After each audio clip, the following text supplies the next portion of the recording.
nome é João Alfredo João Ferreira, eu sou contador já há 40 anos, trabalho na área de contabilidade, trabalho com direito nos últimos 12 anos e tenho trabalhado com perícia durante pelo menos uns 15 anos dessa minha carreira de contador.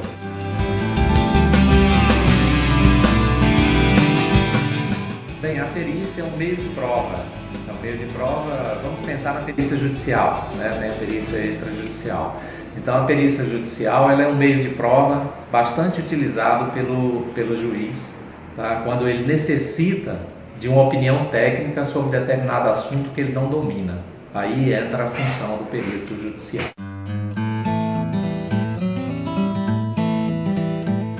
As áreas do perito contador, elas são bem restritas, né? Porque cada profissão tem sua área definida, né? A perícia de engenharia, a perícia de médica, né? De medicina, né? Mas eu creio que a perícia contábil seja mais abrangente, ainda que o mercado seja restrito, que o escopo do trabalho dele seja definido, ela está entre as mais abrangentes.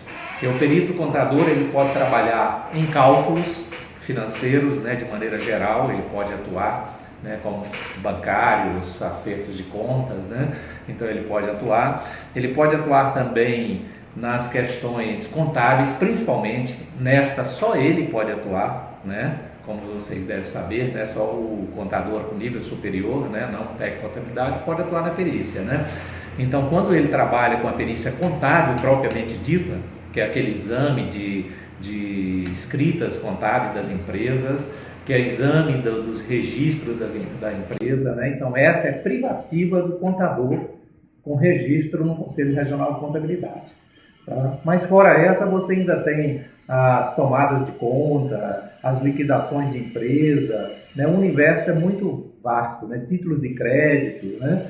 Então tem uma gama bastante variada de trabalho que o perito judicial pode atuar. Bem, o laudo é a prova. Então, o laudo ele traz a resposta normalmente aos quesitos da parte, né? A perícia se dá assim, né? O juiz, a pedido das partes ou não, ele determina a elaboração da perícia. Ele necessita daquela perícia para fazer provas junto nos autos. Então, normalmente o juiz solicita que se responda aos quesitos das partes. Então, as partes abrem espaço para as partes apresentarem os quesitos para o perito responder, mais quesitos do juiz, quando é o caso. E o perito vai responder aqueles quesitos e ele responde através de um laudo, chamado laudo pericial, onde ele apresenta essas respostas a cada quesito e ao final ele faz a sua conclusão.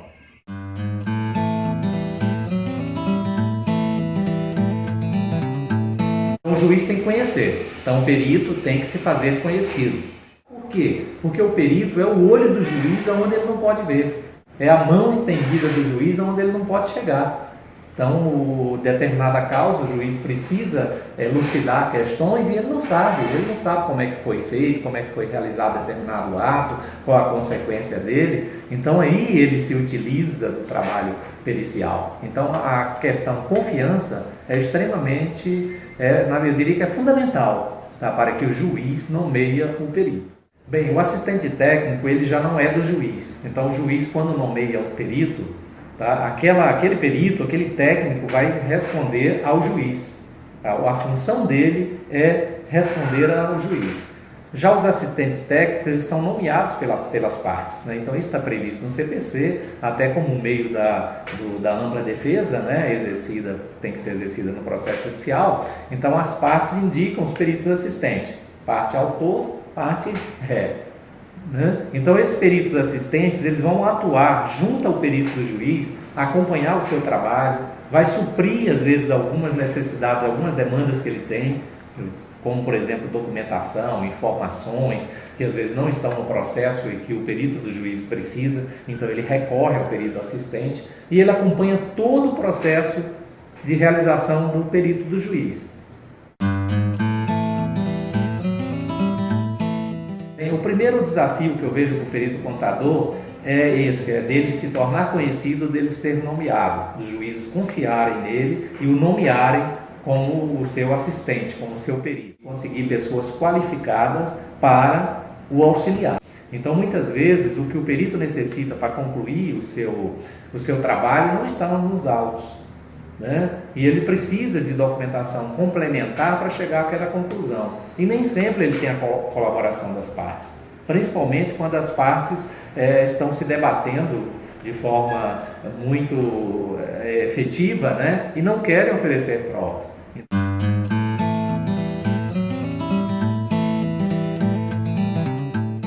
Bem, o primeiro é a qualificação, né? Então o perito tem que se qualificar. As faculdades hoje elas trabalham a perícia apenas como uma disciplina dentro do seu currículo, né? Isso é pouco, é muito pouco. Um perito, como o próprio nome diz, é um expert, é alguém que tem domínio sobre determinada área. Então a primeira coisa que vem para um bom perito é esse, ele tem que se formar em conhecimento na matéria que ele vai tratar, se formar na parte teórica e se formar na questão processual, que ela é muito importante, né? O perito atua dentro de um processo judicial. Sujeito ao Código de Ética do Conselho Federal de Contabilidade, dos conselhos regionais que adotam, né? Então todos aqueles princípios éticos previstos no Código de Ética da profissão, ele está sujeito, tá? Mas o que eu vejo assim mais faltar nos peritos, principalmente nos peritos judiciais, é a falta de interação com os peritos assistentes. Então tem peritos judiciais que eles se acham muito superiores, talvez até por estar numa condição ali dentro do processo de mais relevância, né? E eles não dão muito espaço para o perito assistente. Às vezes fazem o seu laudo sem nem mesmo o perito assistente saber ou participar. Então isso para mim é antiético, inclusive fere até mesmo o Código de Processo Civil.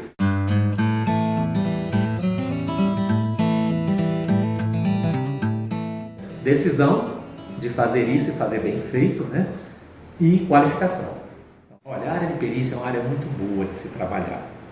Tá? Quando você tem uma boa colocação junto aos juízes, tá? Isso chega a um ponto que você não dá conta dos trabalhos que aparecem. Tá? Eu, por exemplo, durante praticamente toda a minha vida como perito, eu atuei em 2 varas específicas, porque eu não conseguia dar conta de mais. Tá? Tal era o número de processos que chega para você trabalhar.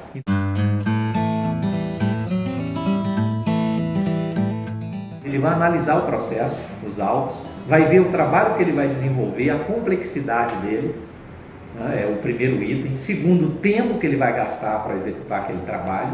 Tá? Terceiro, a capacidade de pagamento das partes, isso é muito importante.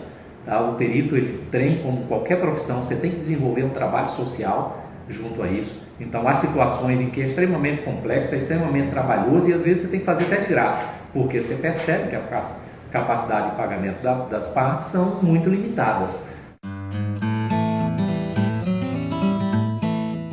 Isso foi muito engraçado, né? Porque eu fui minha vida inteira contador, né? E tinha um amigo pessoal que era juiz, né? E ele vivia insistindo comigo: eu preciso de você, eu quero que você seja meu perito. Eu falei: não quero, já tem trabalho demais, né? Aí um dia ele ligou para mim e disse: me dá aí o número do seu CLC. Eu falei: para que você quer? Não, me dá aí, depois eu te falo. E depois eu já recebi a nomeação de um trabalho de perícia sem nem saber.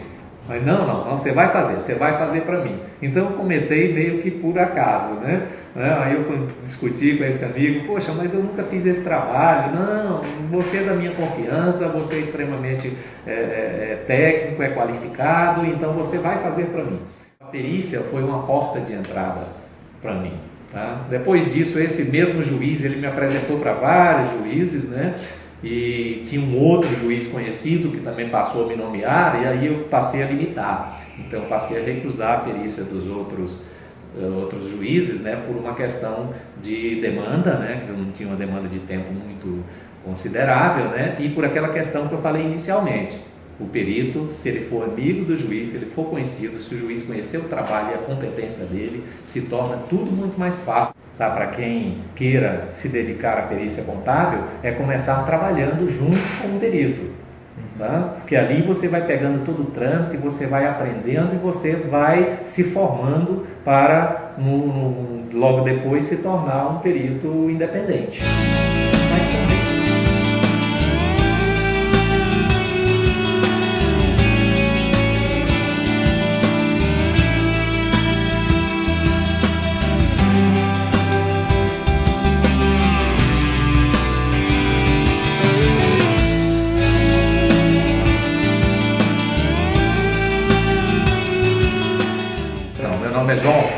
Ferreira, eu sou contador já há 40 anos, trabalho na área de contabilidade, trabalho com direito nos últimos 12 anos e tenho trabalhado com perícia durante pelo menos uns 15 anos dessa minha carreira de contador.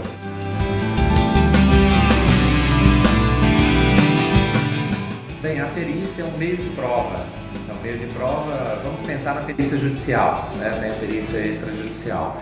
Então, a perícia judicial ela é um meio de prova bastante utilizado pelo juiz, tá? Quando ele necessita de uma opinião técnica sobre determinado assunto que ele não domina. Aí entra a função do perito judicial.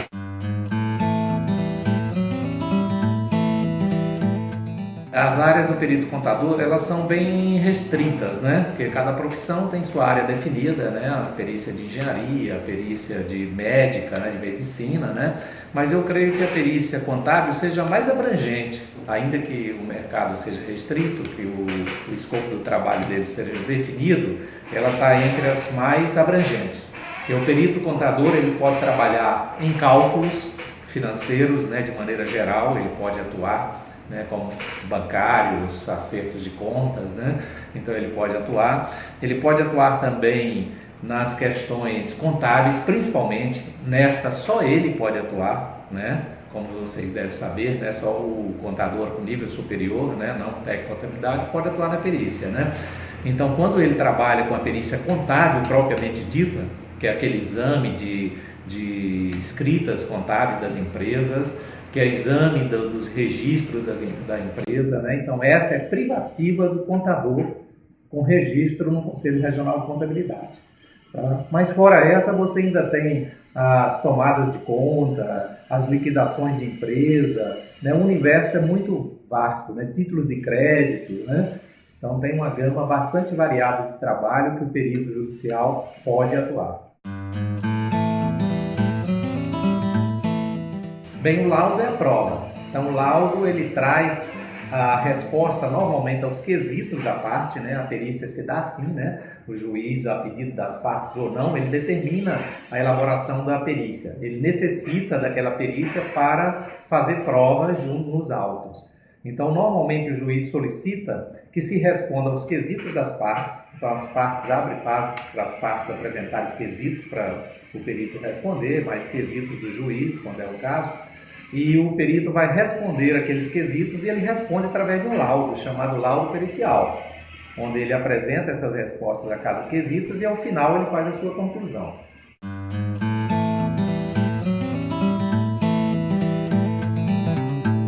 O juiz tem que conhecer, então o perito tem que se fazer conhecido.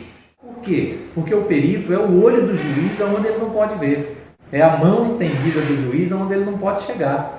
Então, determinada causa, o juiz precisa elucidar questões e ele não sabe como é que foi feito, como é que foi realizado determinado ato, qual a consequência dele. Então, aí ele se utiliza do trabalho pericial. Então, a questão confiança é extremamente, eu diria que é fundamental, tá, para que o juiz nomeia o perito.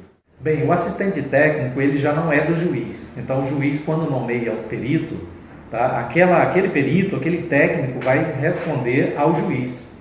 A função dele é responder ao juiz. Já os assistentes técnicos eles são nomeados pelas partes, né? Então isso está previsto no CPC, até como um meio da ampla defesa, né? Tem que ser exercida no processo judicial. Então as partes indicam os peritos assistentes, parte autor, parte ré.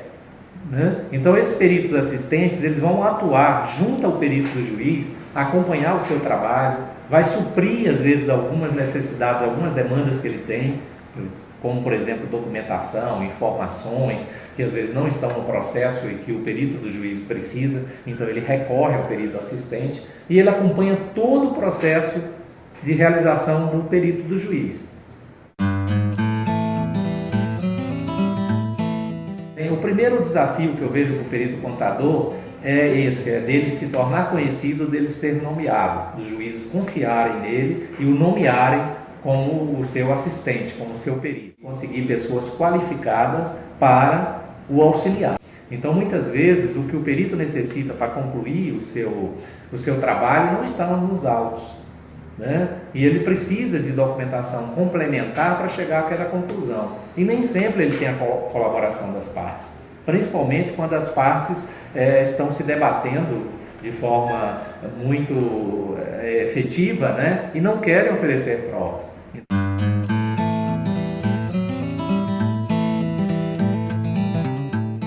Bem, o primeiro é a qualificação, né? Então o perito tem que se qualificar. Tá? As faculdades hoje elas trabalham a perícia apenas como uma disciplina dentro do seu currículo, né? Isso é pouco, é muito pouco. Tá? Um perito, como o próprio nome diz, é um expert, é alguém que tem domínio sobre determinada área. Então a primeira coisa que vem para um bom perito é esse, ele tem que se formar em conhecimento na matéria que ele vai tratar, se formar na parte teórica e se formar na questão processual, que ela é muito importante, né? O perito atua dentro de um processo judicial.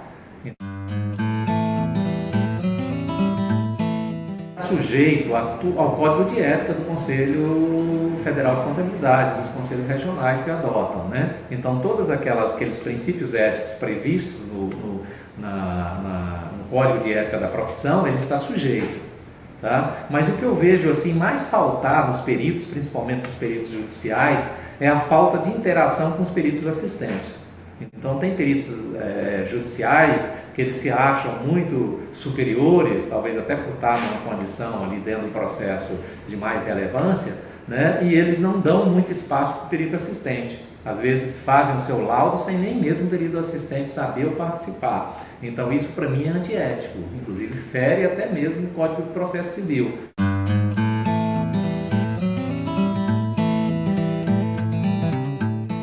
Decisão de fazer isso e fazer bem feito, né?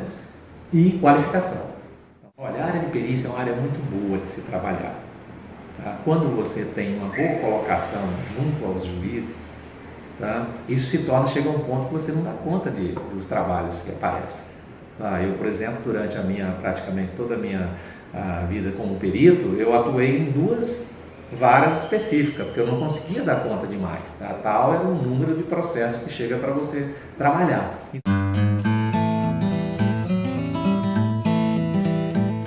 Ele vai analisar o processo, os autos, vai ver o trabalho que ele vai desenvolver, a complexidade dele, né? É o primeiro item. Segundo, o tempo que ele vai gastar para executar aquele trabalho. Tá? Terceiro, a capacidade de pagamento das partes, isso é muito importante. Tá? O perito, ele tem, como qualquer profissão, você tem que desenvolver um trabalho social junto a isso. Então há situações em que é extremamente complexo, é extremamente trabalhoso e às vezes você tem que fazer até de graça, porque você percebe que a capacidade de pagamento das partes são muito limitadas. Isso foi muito engraçado, né? Porque eu fui minha vida inteira contador, né? E tinha um amigo pessoal que era juiz, né? E ele vivia insistindo comigo: eu preciso de você, eu quero que você seja meu perito. Eu falei: não quero, já tem trabalho demais, né? Aí um dia ele ligou para mim e disse: me dá aí o número do seu CLC. Eu falei: para que você quer? Não, me dá aí, depois eu te falo. E depois eu já recebi a nomeação de um trabalho de perícia sem nem saber. Mas não, você vai fazer para mim. Então eu comecei meio que por acaso, né? Aí eu discuti com esse amigo: poxa, mas eu nunca fiz esse trabalho. Não, você é da minha confiança, você é extremamente técnico, é qualificado, então você vai fazer para mim. A perícia foi uma porta de entrada para mim. Tá? Depois disso, esse mesmo juiz, ele me apresentou para vários juízes, né? E tinha um outro juiz conhecido que também passou a me nomear, e aí eu passei a limitar. Então eu passei a recusar a perícia dos outros juízes, né, por uma questão de demanda, né, que eu não tinha uma demanda de tempo muito considerável, né, e por aquela questão que eu falei inicialmente. O perito, se ele for amigo do juiz, se ele for conhecido, se o juiz conhecer o trabalho e a competência dele, se torna tudo muito mais fácil. Tá? Para quem queira se dedicar à perícia contábil, é começar trabalhando junto com o perito. Tá? Porque ali você vai pegando todo o trâmite, você vai aprendendo e você vai se formando para, logo depois, se tornar um perito independente. Mas também